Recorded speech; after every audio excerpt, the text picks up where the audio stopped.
இப்போ இங்கே 3 விதமான மக்கள் வந்திருப்பீங்க. போன வருஷம் வேண்டுதல் வச்சு அது வந்து நிறைவேற்றிட்டாருன்னு நன்றி சொல்ல ஒரு குரூப் வந்திருப்பீங்க. போன வருஷம் நிறைவேற்ற அந்த வேண்டுதல் பாதியில் இருக்கு, மீதியை நிறைவேற்றுங்களா அப்படின்னு சொல்ல 2வது குரூப் இருப்பீங்க. போன வருஷமும் வச்சேன், இந்த வருஷமும் வந்திருக்கவங்க எப்பதான் நிறைவேற்றீங்க அப்படின்னு சொல்லி 3வது குரூப் வந்திருப்பீங்க. 3 பேருக்குமே நான் சொல்றது என்னன்னா, இந்த சஷ்டி விரதம்ன்றது ரொம்ப விசேஷமானது. ஏன்னா அர்ச்சனை பண்ணும்போது நீங்க நல்லா கவனிச்சீங்கன்னா ஐயர் சொல்லுவாரு சஷ்டி ரூபாய அப்படின்னு. முருகரே சஷ்டி ரூபம் தான்.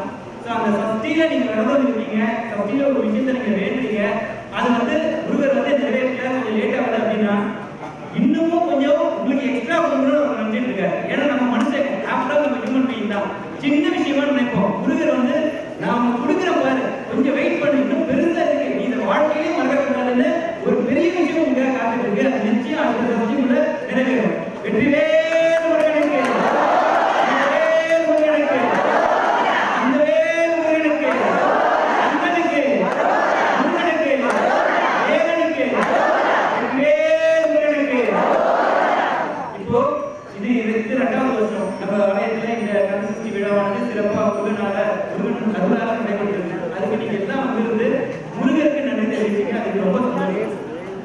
இந்த நேரத்துல நாங்க வந்து ஒருத்தரை கௌரவப்படுத்தணும் அப்படின்னு நினைக்கிறோம் விழா குழுவின் சார்பாக. அது வந்து யாரும் இல்ல, ரொம்ப ஒரு தங்கமான மனுஷன், எல்லாருக்கும் எல்லாமே நல்லது நினைக்கணும்னு நினைக்கிறவரு. இவர்கிட்ட நீங்க பர்சனலா பேசும்போது உங்களுக்கு தெரிஞ்சிருக்கும் இவர் ரொம்ப தங்கமான மனுஷனா இருக்காரு அப்படின்னு. எங்க கோயில்ல வந்து படிப்படியா இந்த கோயில் முன்னேறதுக்கு நிறைய பேர் காரணம். முதல்ல பாலு ஐயர் இருந்தார், உங்களை நிறைய பேருக்கு தெரிஞ்சிருக்கும். அப்புறம் சரவண ஐயர் இருந்தார், பேரை பாத்தீங்களா, பாலமுருகன் சரவணன். அடுத்து அந்த வழியில வந்தவர் தான் கோவிந்த ஐயர். ஓகே, இந்த கோவிந்த ஐயர் வந்து இந்த கந்தசஷ்டி விழா நடைபெறணும் அப்படின்னு சொல்லி முருகன் யாரை செலக்ட் பண்ணி ஒரு கடவுள் வந்தாருன்னா இவர் கடவுள் தான் வந்தார்.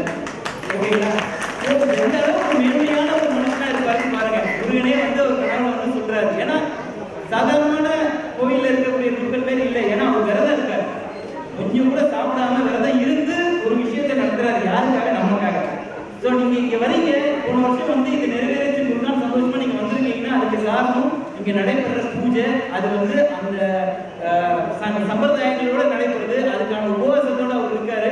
அது கூடவும் நாங்க இருக்கோம். பட் என்னதான் இருந்தாலும் அவர் அளவுக்கு தான் நாங்க இல்லை, இங்க இருக்க நம்ம யாருமே இல்லை. ஸோ அவருக்கு நன்றி தெரிவிக்கிற விதமா, அவரை கௌரவப்படுத்துற விதமா, அவர் குடும்பம் மேலும், ஏன்னா நமக்கு எல்லாருக்காக அவர் பிரார்த்திக்கிறாரு. அவருக்காக இப்ப கண்டிப்பா சொல்லணும்னா, இப்ப அவர் குடும்பத்துக்காக அவர் வந்து அவங்க குடும்பத்தில் இருக்கிற பேர் சொல்லியோ ராசி நட்சத்திரம் சொல்லியோ எனக்கு தெரிஞ்ச வரைக்கும் அவர் வரைக்கும் பண்ணதில்லை. நீங்க எல்லாம் ஒரு நிமிஷம் அவரும் அவர் குடும்பத்தாரும் நல்லா இருக்குன்னு சொல்லி பிரார்த்தனை பண்ணிக்க.